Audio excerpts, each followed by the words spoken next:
5ই আগস্টের পরবর্তী সময় গাজীপুরের বিভিন্ন স্তরের নেতাকর্মীরা বিভিন্নভাবে নির্যাতিত হয়েছে। আপনারা লক্ষ্য করেছেন আমার কালিয়াকৈর পৌর ছাত্রলীগের এক ওয়ার্ড ছাত্রলীগের কর্মীকে নিপীড়ন করে অত্যাচার করে হত্যা করা হয়েছে। আমি তার পরবর্তী সময় তার পরিবারের সাথে যোগাযোগ করেছি। তার পরিবারের যে চোখের পানি তা আমাকে ব্যথিত করেছে এবং তার পরিবারের সাথে আমার কন্টিনিউয়াসলি যোগাযোগ আছে। এবং তাছাড়াও প্রত্যেকটা জায়গায় সারা গাজীপুরের প্রত্যেকটা জায়গায় আওয়ামী লীগ, যুবলীগ, ছাত্রলীগ সহ স্বেচ্ছাসেবক লীগ সহ প্রত্যেকটা জায়গার প্রত্যেকটা স্তরের নেতাকর্মীদেরকে, বিশেষ করে তৃণমূলের নেতাকর্মীদেরকে প্রচন্ড পরিমাণ নির্যাতন করা হচ্ছে। যে জেল জুলুম থেকে দূরে আপনারা লক্ষ্য করবেন 5ই আগস্টের পরে সর্বোচ্চ বেশি রুখে দাঁড়ানোর চেষ্টা করেছে গাজীপুর।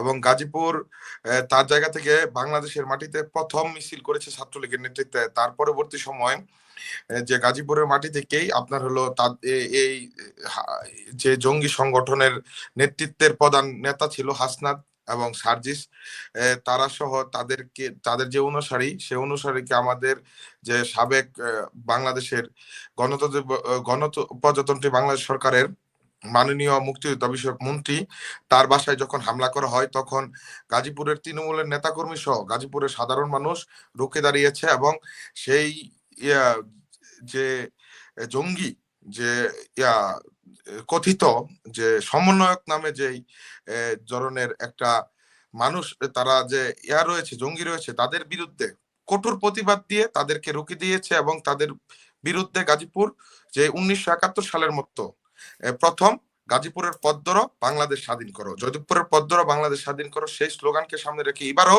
সেই প্রথম গাজীপুরে রুখে দিয়েছে তাদেরকে। তার পরবর্তী সময় আমাদের গাজীপুরে তারা ডেভিল হান্ট নামের একটি দিয়েছে প্রশাসনের দ্বারা।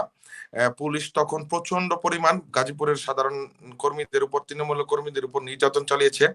আমি তৃণমূলের কর্মীদের তখন যেই তাদের যেই ধৈর্য এবং তাদের যেই নিজেদেরকে সেফ রাখার পরও, তাদের পরিবারকে সেফ রাখার চেষ্টা করার পরও তারা থেমে থাকেনি। তারা সর্বোচ্চভাবে ভূমিকা পালন করছে এবং তাদেরকে দাঁত ভাঙ্গা জবাব দিয়েছে। আমি বিশ্বাস করি গাজীপুরের মাটি থেকে, আমি বিশ্বাস করি ভবিষ্যতে আমরা রুখে দাঁড়াবো ইনশাল্লাহ। রাসেল ভাই, আপনাকে ধন্যবাদ। আমাদের এই দলকে আমরা অন্তর থেকে ধারণ করি এবং কি বঙ্গবন্ধুর আদর্শকে আমরা অন্তর থেকে ধারণ করি, এখানে কোনো সন্দেহ নেই। সেই জায়গা থেকে আমি এই দলের কোনো গোপন কোনো কিছু সামনে নিয়ে আসবো, এটা আমার দ্বারা কখনো সম্ভব না। কারণ এই দলের জন্য আমার পরিবার, আমি নিজে ভুক্তভোগী, আমার কর্মীরা ভুক্তভোগী। আমার স্বপ্ন হলো সংসদ ভবন নিয়ে আমি যে এই প্রথম ছবি ছেড়েছি এটাও না, আমি ভবিষ্যতে ছাড়বো, অতীতেও ছেড়েছি অনেক। যে সংসদ ভবন থেকে আমাদের মাননীয় প্রধানমন্ত্রী জননেত্রী শেখ হাসিনাকে যেভাবে এই জঙ্গি গোষ্ঠী এক মেটিকুলাস প্ল্যান দ্বারা অসম্মান করেছে, সেই সংসদেই জননেত্রী শেখ হাসিনাকে পুনরায় আমরা সসম্মানে তার যেই চেয়ার, সেই চেয়ারে, যে প্রধানমন্ত্রীর চেয়ারে আমরা বসাতে চাই। সেই জন্যই আমার সেই পোস্টটা করা। সেদিন কোনোভাবে সংসদ ভবনের কোনো লোকেশন ওই জায়গায় দেওয়া হয়নি। আমরা ছাত্রলীগের একটা জেলা পর্যায়ের সেক্রেটারি আমাদের ওই জায়গা থেকে বলতে চাই, আমরা ওই লোকেশনটা জানা অত্যাবশ্যকীয়। বাট আমরা সকালে লোকেশন জেনেছি, রাতে আমি পোস্টার করেছি। আমার পোস্টার প্রধান উদ্দেশ্যই ছিল যে সংসদ ভবনে আমরা জননেত্রী শেখ হাসিনাকে তার সম্মান, যে পুনঃসম্মান আছে তার, সেই সসম্মানে তাকে আমরা সেই চেয়ারে বসাবো, মাননীয় প্রধানমন্ত্রীর চেয়ারে বসাবো। এটা আমি এখনো বলছি, ভবিষ্যতে বলবো, এটাই আমার উদ্দেশ্য। আর আমি পোস্টটা আজীবন দিতে চাই যে এই সংসদ নিয়ে আমাদের স্বপ্ন রয়েছে। আমি একটা ছাত্রলীগের কর্মী, শেখ হাসিনাকে আবার তার পুনঃসম্মান দিতে চাই, এতটুকু আমার চাওয়া।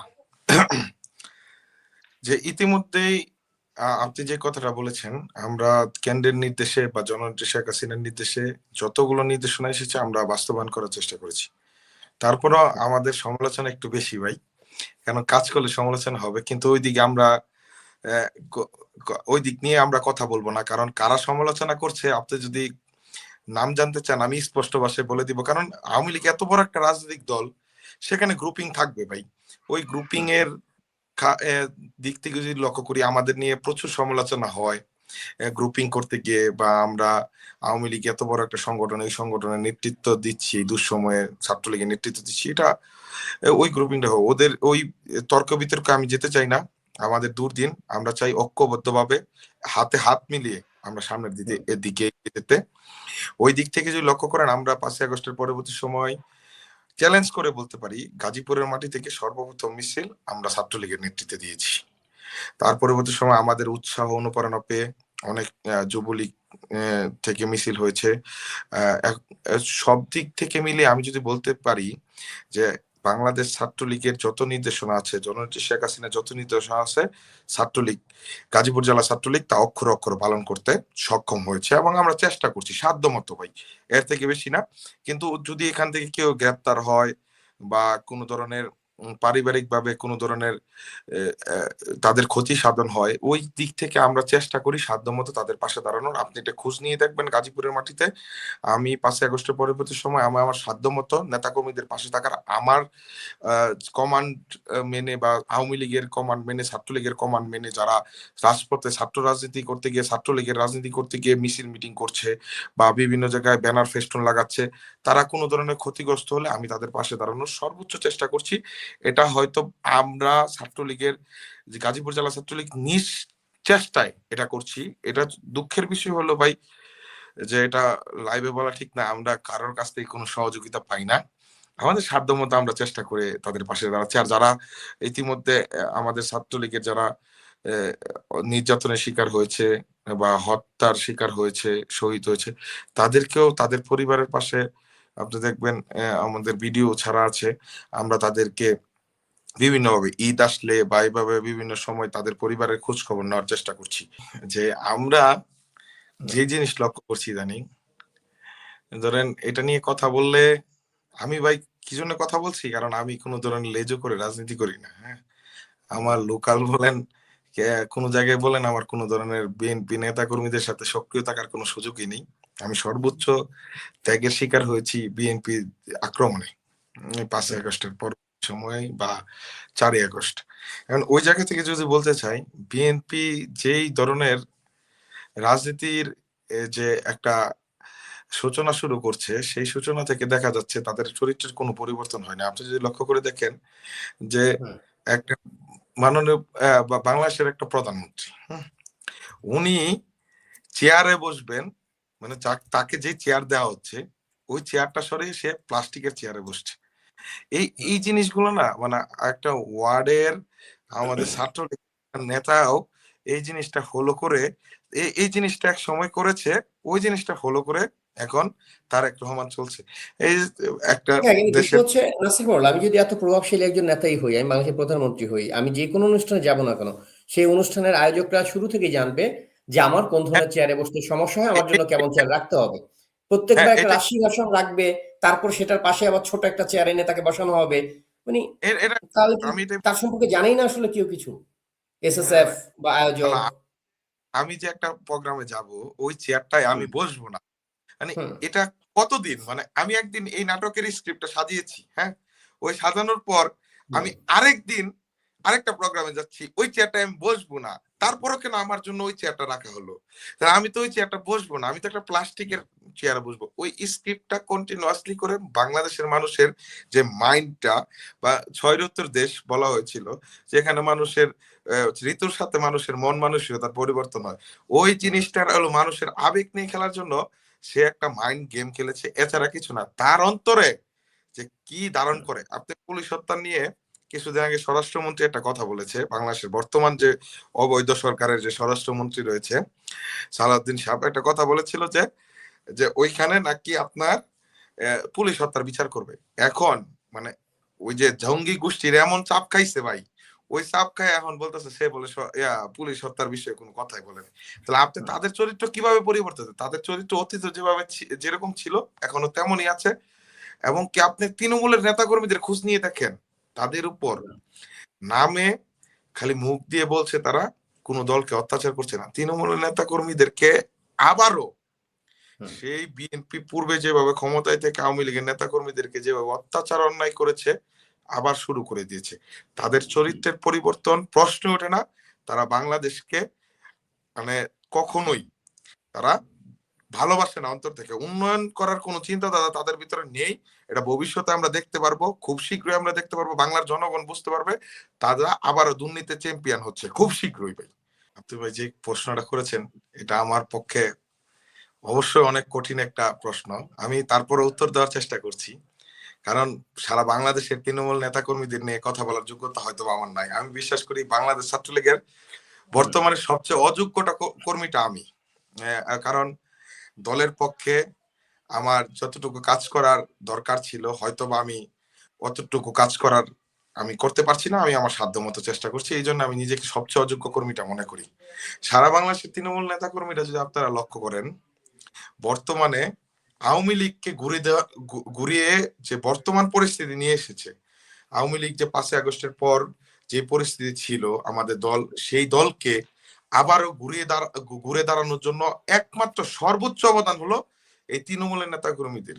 আপনি যদি লক্ষ্য করেন রাজশাহীতে ওই যে আপু বললো একজন ভাই আমার মারা গেছে, আমাদের বিভিন্ন জায়গায় এরকম শত শত নেতা কর্মীদেরকে হত্যা করা হয়েছে। আপনি একটা নেতা কর্মীর পরিবারও এখন পর্যন্ত থেমে থাকেনি। একটা নেতা কর্মীদের ভাই কর্মী বলেন তারা থেমে থাকেনি। তারা এখনো মিছিল মিটিং সহ জননেত্রী শেখ হাসিনার পক্ষে, আওয়ামী লীগের পক্ষে কথা বলছেন। আপনি যদি লক্ষ্য করে দেখেন, একটা ছেলে জেলে, সাদ্দাম নামের একটা ছেলে জেলে, সে ছেলে জেলে থাকার পরও তার বউ বাচ্চা তারা আত্মহত্যা করলো, বা কিভাবে তারা নাকি আত্মহত্যা নাকি তাদেরকে হত্যা করা হলো আমরা জানি না। ওই বউ বাচ্চা মারা যাওয়ার পরেও সেই ছেলের সাথে জেলখানায় দেখা করতে দেয়নি।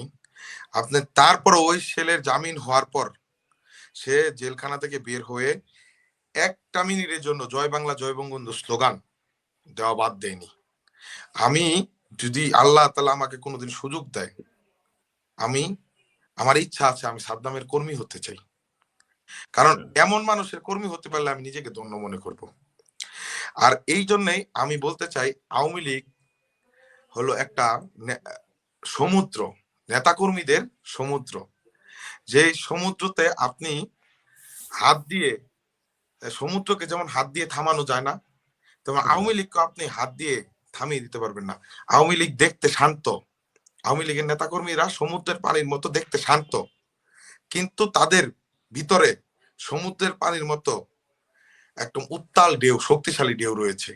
সেই ঢেউ যখন জোয়ারে পরিণত হবে, তখন এইসব জামাত শিবির, এইসব দেশবিরোধী যত সংগঠন রয়েছে, স্বাধীনতা বিরোধী যত সংগঠন রয়েছে, তারা বন্যার জলে ভেসে যাবে, তাদের অস্তিত্ব খুঁজে পাওয়া যাবে না। এবং আমরা বিশ্বাস করি আওয়ামী লীগের হলো সমুদ্রের পানির মতো এক একটি ফুটা। আওয়ামী লীগের কর্মীরা তারা যদি ঐক্যবদ্ধ হয় এই ফুটাগুলো, তাহলে সমুদ্রের পানি যেভাবে এই ফুটাগুলো ঐক্যবদ্ধ হলে তার মহাসমুদ্রে পরিণত হয়, তা পাহাড়ের সমান উচ্চতাকেও তারা ভেঙ্গে চুরমার করে দিতে পারে। আমরা বিশ্বাস করি আওয়ামী লীগের নেতাকর্মীরা অতি শীঘ্রই আমরা এক একজন পানির ফুটার মতো ঐক্যবদ্ধ হলে আমরা মহাসমুদ্রে পরিণত হব। আর সেই সমুদ্র এসব অবৈধ ক্ষমতাকে, অবৈধভাবে বসা ক্ষমতাকে পাহাড়ের মতো চূর্ণ বিচূর্ণ করে দেব আমরা খুব শীঘ্রই। আর তার জন্যই বলতে চাই তৃণমূলের নেতাকর্মীরা এতটুকু শক্তিশালী। আমি ভবিষ্যতে আমার জায়গা থেকে বলেন, আমার যত কর্মীরা বলেন, তারা 5ই আগস্টের পরিবর্তে সময়ে সারা বাংলাদেশের যত তৃণমূলের কর্মীরা বলেন, তারা যে সাহস দেখিয়েছে, আমি ভবিষ্যতে চাই আমি নাসির মডেলের কোনো ধরনের মূল্যায়ন দরকার নেই।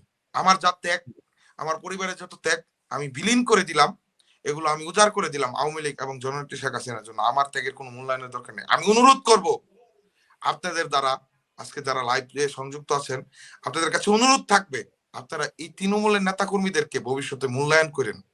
কারণ ওদের যে কষ্ট, তারা আওয়ামী লীগের সরকারের আমলে একটা আমার খেটে খাওয়া একটা রিক্সাওয়ালা ভাই যারা আওয়ামী লীগকে সমর্থন করে, সে কি আওয়ামী লীগ থেকে কোনো ফায়দা নিয়েছে? আমার একটা খেটে খাওয়া রিক্সাওয়ালা ভাই ছাড়া, যে শ্রমিক ভাই, সে যে আওয়ামী লীগ করে সে কোনো ফায়দা নিয়েছে? একটা কৃষক ভাই মাথার ঘাম পায়ে ফেলে সে আপনার টাকা ইনকাম করে আওয়ামী লীগকে সমর্থন করেছে, মাথার ঘাম পায়ে ফেলে সে আওয়ামী লীগ সমর্থন করেছে। তারা কোনো ধরনের ভয় পায় না। তারা মহাসমুদ্রের যে পানির উত্তাল জ্বর রয়েছে তার থেকেও বড় শক্তি, তারা মিসাইল বোমার থেকে বড় শক্তি, তারা যদি খেপে যায়, যে আওয়ামী লীগ নামক শব্দটি বাংলাদেশে রয়েছে, সেই শব্দটিকে তারা এই জামাত বিএনপি কে বিনাশ করতে পারবে এই আওয়ামী লীগের শব্দটিকে দিয়ে। যে জামাত বিএনপি কে যদি রুখতে হয়, তাহলে আমার তৃণমূলের সেই খেটে খাওয়া মানুষদেরকে মূল্যায়ন করতে হবে। আমি চাই তৃণমূলের যে কৃষক, যে জননেত্রী শেখ হাসিনার কাছে আমার একটা অনুরোধ থাকবে তৃণমূলের একজন নেতা হিসেবে, তৃণমূলের যে কৃষক বাইটি রয়েছে যারা আওয়ামী লীগকে সমর্থন করে, যে শ্রমিক বাইটি রয়েছে যারা মাথার ঘাম পায়ে ফেলে রোদে পুড়ে আওয়ামী লীগকে সমর্থন করে, যে রিক্সাওয়ালা বাইটি রয়েছে আওয়ামী লীগকে সমর্থন করে, 5ই আগস্টের পরবর্তী সময় আওয়ামী লীগ কার্যালয়ের সামনে একমাত্র শ্রমিক বাইরা, রিক্সাওয়ালা বাইরাই পতাকা উত্তোলন করেছে, কোন নেতা উত্তোলন করেনি। তাই আমাদের নেতার থেকে যে এই কর্মীদেরকে সর্বোচ্চ মূল্যায়ন করা হোক, তৃণমূল কর্মীদেরকে। ভাই চোখে কথা বলতে গিয়ে মুখে কথা আসে না। যখন তৃণমূল কর্মীদের আপনি কষ্ট দেখবেন, আজকে এমনও কর্মীরা রয়েছে এই 17 বছরে একটা টাকা ইনকাম করেনি, আপনি তাদের কথা আপনি খোঁজ নিয়ে দেখেন, আজকে তারা চিকিৎসা, শরীরে রোগ হলে তাদের চিকিৎসা করতে পারে না, তাদের টাকার অভাবে চিকিৎসা করতে পারে না। আমার যখন দল ক্ষমতায় তখন অনেক কর্মীরা এই টাকার অভাবে, চিকিৎসার অভাবে মারা গিয়েছেন। আমাদের আপনি লক্ষ্য করে যদি দেখেন, সারা বাংলাদেশে অনেক নেতা কর্মীরা রয়েছে যারা জেল জুলুম খাচ্ছে, কিন্তু তারা টাকার অভাবে জামিন হতে পারছে না। তাদের বিভিন্ন জায়গায় আপনি যদি তাদের কষ্ট দেখেন না ভাই, তাদের কষ্টে আপনার হৃদয় পড়বে। আমার মনে হয় যদি অনেকে মনে করে নাসির মোড়ল গাজীপুরে জেলা ছাত্রলীগের সেক্রেটারি, কি জানি কি আছে ভাই, কসম আল্লাহর, আমি সংগঠন করেছি নিজের দায়িত্ব থেকে, নিজের পরিবারকে ব্যবহার করে। আমি ওইরকম কোন ধরনের কিছু করি নাই। আমার যদি ক্ষমতা থাকতো, আমি ভাই সারা বাংলাদেশের নেতাকর্মীর, এই তৃণমূলের নেতাকর্মীদের পা ধরে ভাই সালাম করে আমি তাদের পাশে থাকার চেষ্টা করতাম ভাই। ওদের যে কষ্ট, তাদের পরিবার, এমনও পরিবার রয়েছে এক বেলা না খেয়ে রয়েছে। আপনার সাথে তখন কথা বলতে গিয়ে আমি আবেগ আপ্লুত হয়ে গেছিলাম ভাই। আমার কথা হলো, একটাই তৃণমূলের কর্মীদের উপর একটাই বিশ্বাস রয়েছে, আমার গাজীপুরের তৃণমূল নেতাকর্মীদের উদ্দেশ্যে, বিশেষ করে আমার যে নির্বাচনী এলাকা শ্রীপুরের তৃণমূল কর্মীদের উদ্দেশ্যে আমার অনুরোধ, আমি যদি আপনাদের সন্তান, আমি যদি কোনো ভুল ত্রুটি করে থাকি আমাকে ক্ষমা করবেন। আমি দলকে ভালোবাসি, জননেত্রী শেখ হাসিনার জন্য আমি নিজের জীবনকে উৎসর্গ করতে চাই। আপনারা জীবনে এই 5ই আগস্ট পরবর্তী সময় যে কষ্ট করছেন, আমি বিশ্বাস করি এই সারা বাংলাদেশের নেতা কর্মীরা যে কষ্ট করছে, এই আওয়ামী লীগকে ধ্বংস করা কোনো মানুষের পক্ষে সম্ভব না। এই আওয়ামী লীগ ঘুরে দাঁড়াবে, ঘুরে দাঁড়িয়েছে, বারবার ঘুরে দাঁড়াবে। আওয়ামী লীগ এক সময় মিসাইল বোমার মতো তাদেরকে এই বাংলার মাটি থেকে, এই স্বাধীনতা বিরোধী শক্তিদেরকে ধ্বংস করবে। ছাত্রলীগের আবারও জয় জয়কার হবে। আমার শ্রীপুর এবং গাজীপুরের জেলার মানুষ আওয়ামী লীগকে অন্তর থেকে ভালোবাসে, আমাদেরকে অন্তর থেকে ভালোবাসে। তার জন্য আমি তাদের কাছে চিরকৃতজ্ঞতা প্রকাশ করে, এবং তৃণমূলের নেতাকর্মীদের কাছে আমার অনুরোধ থাকবে, শেখ হাসিনা এই বাংলার মানুষকে অন্তর থেকে ভালোবাসে।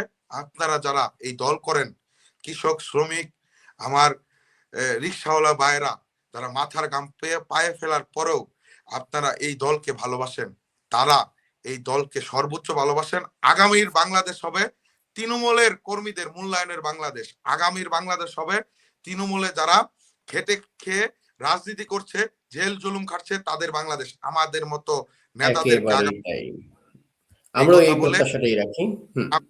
বলে, এবং তৃণমূলের নেতা কর্মীদের প্রতি আমার অন্তরস্থল থেকে কৃতজ্ঞতা প্রকাশ করে, আমি আমার অন্তরস্থল থেকে আমি তাদেরকে ধন্যবাদ প্রকাশ করে আমি আমার কথা শেষ করছি। জয় বাংলা, জয় বঙ্গবন্ধু, জয় হোক জননেত্রী শেখ হাসিনার।